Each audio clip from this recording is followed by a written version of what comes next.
Welcome to Aftermath Digital TV, everyone. Caroline here with the boys. I got Nug, Jimmy Corderas, Anthony Corelli. What's up, everyone? How are you doing? Awesome. Thank you.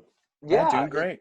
The weather's been cooperating, and not that I'm bragging or anything. I'm hanging out by the pool. Unfortunately, there's a lot of maintenance involved with the pool, so it's a little bit of give and take. But hey, it's funny. Jimmy can't say the pool without talking about the maintenance. So oh my goodness. Obviously, you hate the maintenance. It's exactly every time. Oh man, by the pool, but the pool. No, but you got to vacuum. Not all fun and games. Let me just tell you right now. The pool. Chlorine, there's chemicals. You got to keep it clean, and we got a tree that overhangs with those little propeller things. That, I like those.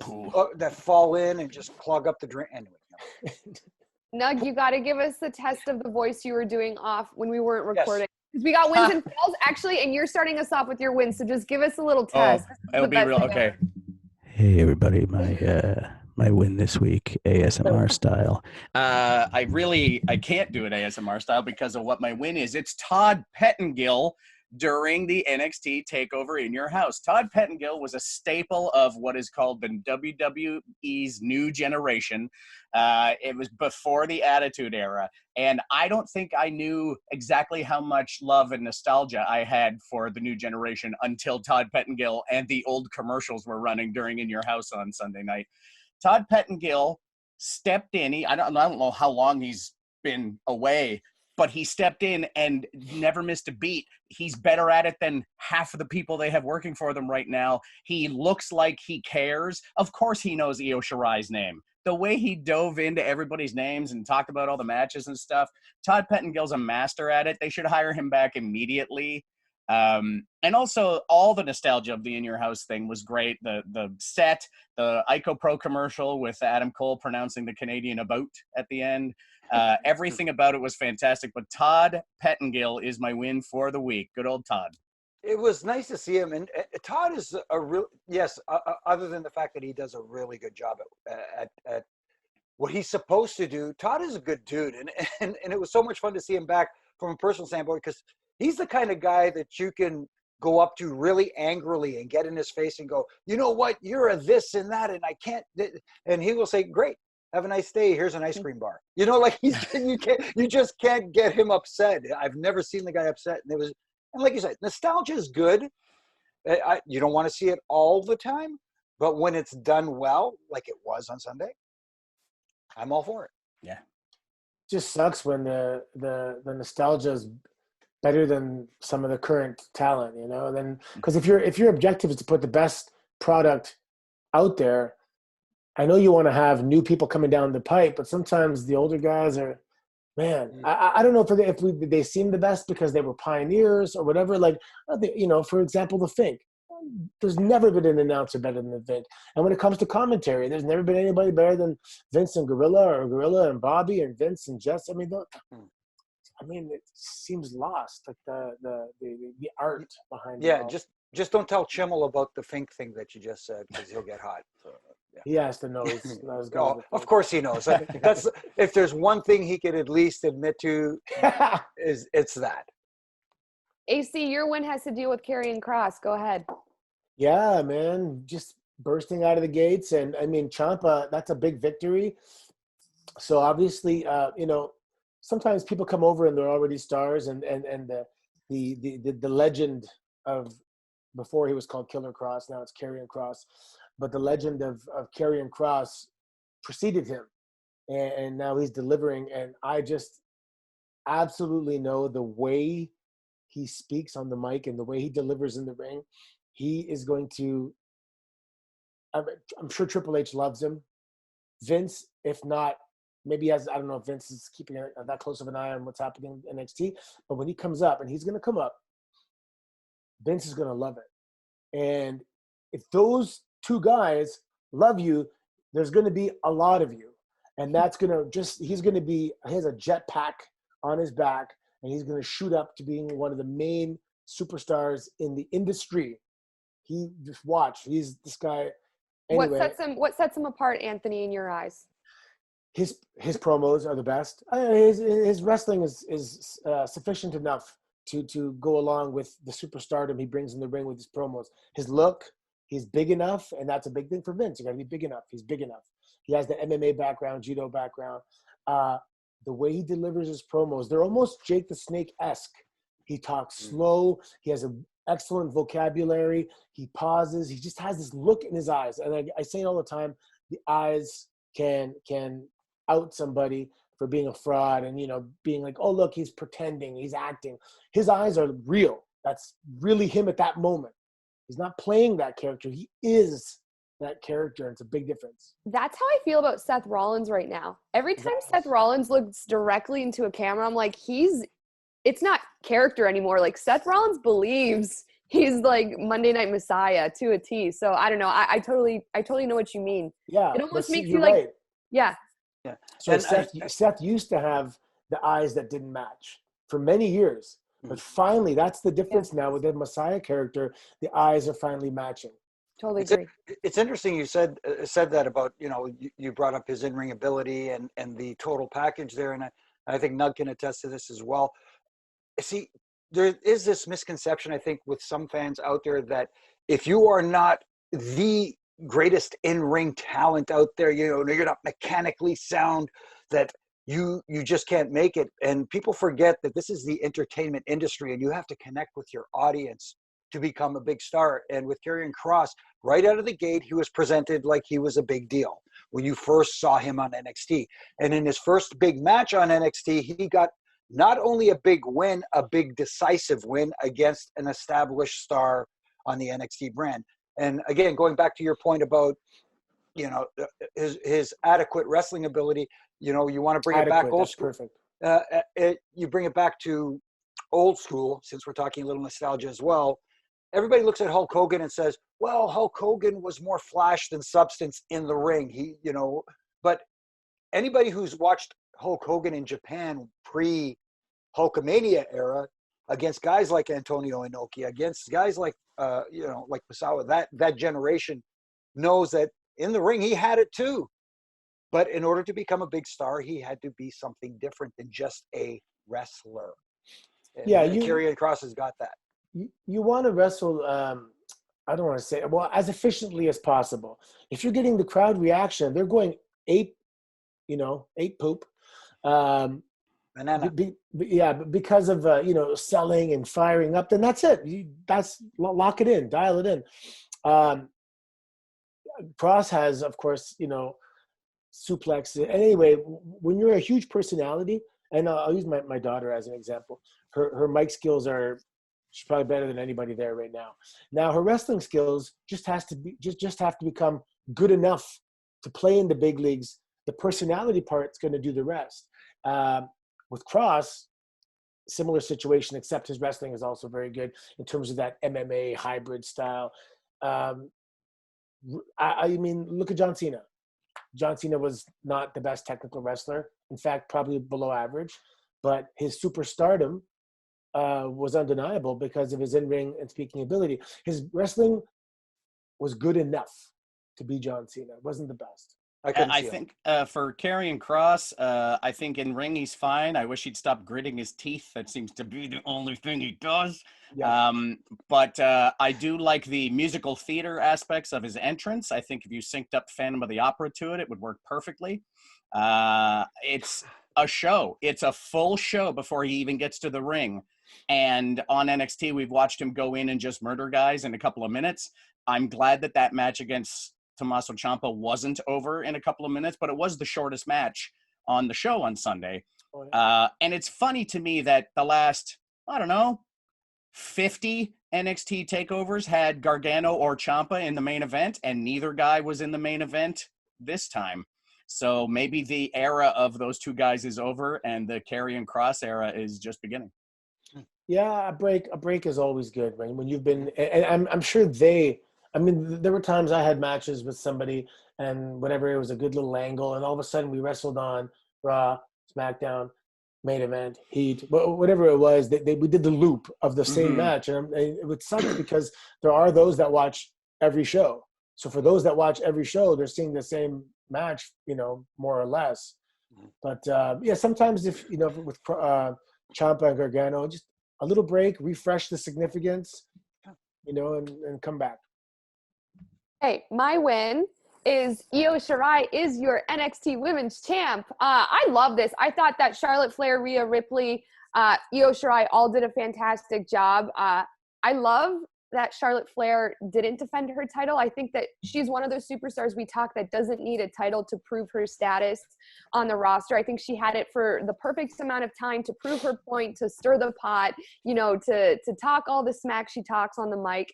And then now Io Shirai has the chance to have some fun with it. So I love that entire picture. I'm actually a big fan of a lot of the female roster right now on all brands. Like I thought yesterday on Monday Night Raw, the Iconics coming out, they're so contagious, like they're infectious. Like their personalities together, the things that they Contagious.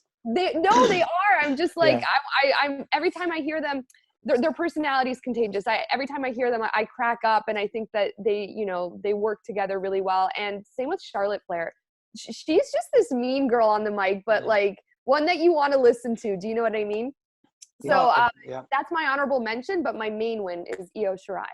No, absolutely. I thought that match more than delivered, and I like the story being told that, like we said, going into the pay-per-view, Charlotte didn't actually have to lose or be pinned or submit in the match to lose the title. So now there's another story going forward where she can go on like she did on Raw and say, hey, I wasn't pinned for my title. I didn't lose, that sort of thing. So there's more layers to the story. And of course, congratulations, Io Shirai. Yeah. I thought the use of Charlotte was brilliant, really, to bring her, elevate the NXT Women's Championship, and then make a superstar. Like okay, Io Shirai is she just won a match with Charlotte Flair, who just really, upped the value of that title. So it really makes the accomplishment so much more significant, and the victory so much more significant. So really well, Charlotte Flair was used really well. Yeah, and it's great that Charlotte, who was like on every show, we were just about at the point where we were getting too much Charlotte, that now the title's on Io Shirai, plus coming up underneath in the women's division of NXT, you've got this amazing bunch of female wrestlers that were all showcased in the 6-man tag at the beginning of the show. And Rhea Ripley still has has never gotten a match for her title, the title she lost to Flair at WrestleMania. So she's in the hunt. You've got all sorts of awesome female superstars ready to fight Io Shirai. And Io Shirai is amazing. And that final moonsault that crushed the head of Rhea Ripley, I thought Rhea was injured for sure. I'm glad she's not. But that match was excellent. Probably the best match on the card that night. Hashtag options. Jimmy, your win. Well, as Vince would say, seeing as I didn't have the grapefruits to select just one singular win, as we've all been talking about NXT TakeOver, my win is NXT TakeOver In Your House, because every match did what it was supposed to do. And we've talked before about winning a match and going over, but in the process, everybody on the pay-per-view, regardless of win or loss, got over. Everybody got elevated in that pay-per-view. You talked about the 6-woman tag match. We got to showcase them at the beginning. I thought Damian Priest, despite losing, showed up against Finn Balor. I thought Johnny Gargano versus Keith Lee in a classic big man versus little man, David and Goliath match, that delivered as well. The matches told great stories. Karrion Kross became a star. And, I thought the backlot brawl, although did not live up to Goldust and Piper in Hollywood, still was a very good brawl. There was a little bit of something for everybody, and I thought everybody came and delivered. And as of right now, maybe the best pay-per-view of the year so far. I mean, when does NXT TakeOver disappoint, though, for reals? It doesn't. No, it doesn't. And the NXT TakeOver in general, like with the nostalgia wrapped around it and the old commercials, William Regal doing the Lord Alfred Hayes promotional consideration announcements, like everything about it was wrapped in nostalgia, aimed at the audience that actually watches NXT, the hardcore wrestling fans. And yes, the hardcore wrestling fans remember the Backlot Brawl, remember the ice cream bars, remember the Ico Pro commercials, everything about it. Plus, NXT has memorable characters that are all different. I know a major complaint by someone else that lives in this house is that all the guys on the main roster look the same. All these guys have greasy hair and beards, and they're all the same. So it's nice that in NXT, everybody looks different. Everybody's got a character. You know who everybody is. And that is also reminiscent of the new generation. Yeah, it's funny because the hardcore audience, believe it or not, if you saw who they were, you'd be surprised. Because I'm a coach and I coach kids, and a lot of the parents, they like the kids know stuff about wrestling that I can't even imagine. I'm like, that was way before you were born. And the parents are like, yeah, he's on YouTube. She's on YouTube looking up old matches, and they know tons of stuff. So a lot of the kids may know the references, or if they don't, they're going to go back now and look them up and educate them on the past. That's how you learn. Yeah, I mean, they have so much access to.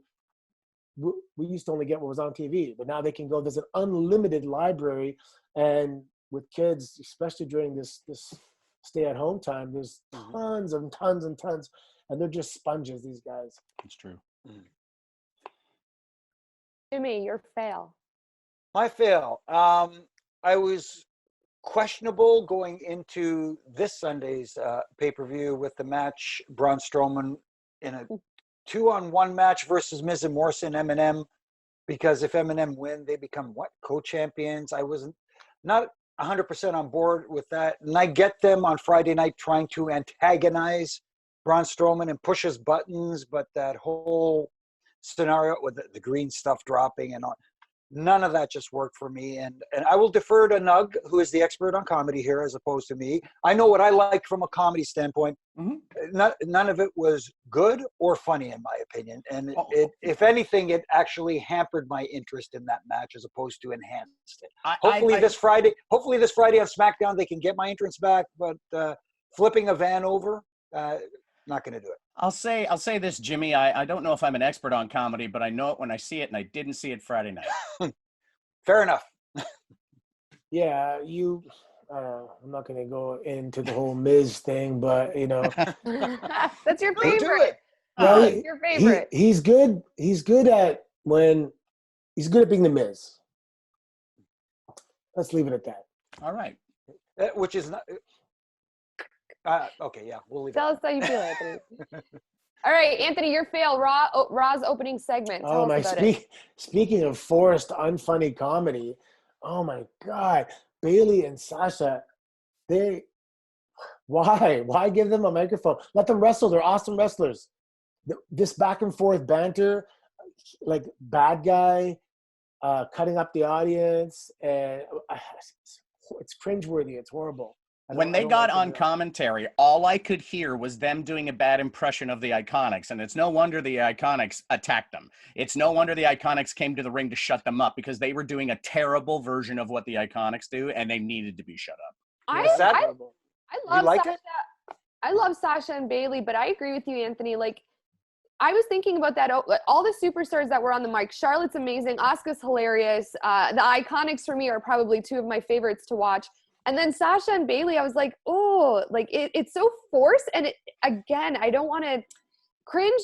I feel bad saying the word cringe, but it just didn't do anything for me. I felt the exact same way. I think they're just I totally agree, because here are two talents that, like Anthony said, can go in the ring and deliver, but they could also speak. They're good on the microphone, and like you said, it felt forced. Maybe this is not the right reference, but they were trying to be too mean girlish, if that makes sense, and it just didn't work at all. Yeah, I mean, Jimmy, you say it all the time. There has to be an element of you turned up to 11 to really be a good character. I just don't think they have those elements in them. I just think they're nice people, man. Yeah, which is a good problem to have, I guess. But yeah. No, but Anthony said it earlier. Like, you want to refer to Seth Rollins. You said you didn't see it in Seth Rollins, but then now you're seeing it in his eyes. That's the problem I'm having with Sasha and Bailey right now. I'm not seeing them Yeah. Yeah, same thing. So Seth Rollins, deep down inside, must think he's the second coming of Christ in the wrestling business. Hey, He's CrossFit Jesus. They always call him CrossFit Jesus. There you go. There you He go. believes it. Okay, so my fail is basically the opposite of my win last week, so I'm sure you guys will be happy about this, but I didn't understand the Street Profits versus Viking Raiders stick fighting match. Like, to me, I was like, I don't know what this is. Bowling, I could watch bowling any day of the week. I could also go bowling any day of the week. That's why I probably love that bowling segment, but the stick fighting match, I was like, what is this? I don't know. To me, when you guys talk about comedy, I don't find that stuff funny. So I find that stuff like forced and almost there's no point to it. Like I sit back and I'm like, what's the point of this? And I mean, I could say the same thing about bowling, but maybe I'm just such a big fan. No, it's the same thing as me, Caroline. My fail is this whole anything you can do, we can do better. I mean, they did a decathlon this week. I hope that they just condense the next 10 weeks of this garbage into one night and we're done. But it doesn't look like we're done. Also, what decathlon has turkey leg eating and yanking guys into a pool of goat milk? I don't know. I haven't watched the Olympics in a while. I don't keep up on that kind of stuff.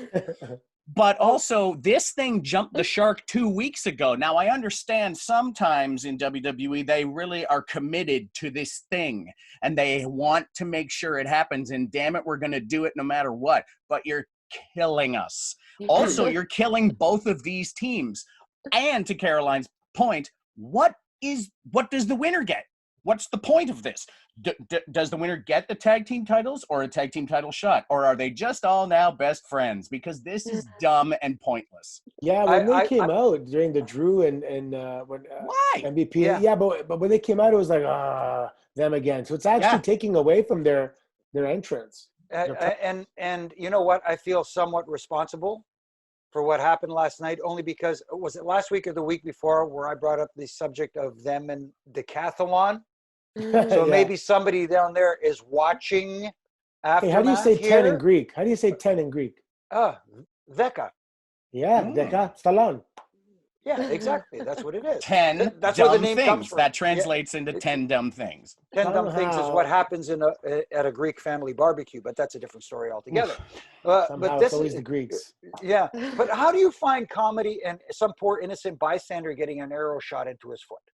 Hey, Mel Brooks used to say, comedy is what happens to other people. Tragedy is when I stub my toe. Comedy is when you fall in a well and die. So it's all subjective. There you go. Oh, man. I love you guys. Okay. Aftermath TV fans, if you've tuned in, let us know what your wins and fails were from the past week. You can tweet at us. And also be sure every Friday, 12 p.m. Every Friday. Every single Friday. We're live on Sportsnet, Facebook, and YouTube, and we want to talk with you, so you can always tell us your wins and fails from the week on there as well. Ask Aftermath. Ask Aftermath. Yes. All right, everyone. Thanks for watching. Stay tuned for more content on Sportsnet YouTube as well. Aftermath, number one. Wait, you got to do it in your voice, Nug, on the mic. Oh, yeah. Hey, guys, Aftermath is number one. Stay tuned for more Aftermath right after this. Yikes, that's creepy as hell. That's the best. We have to end on that.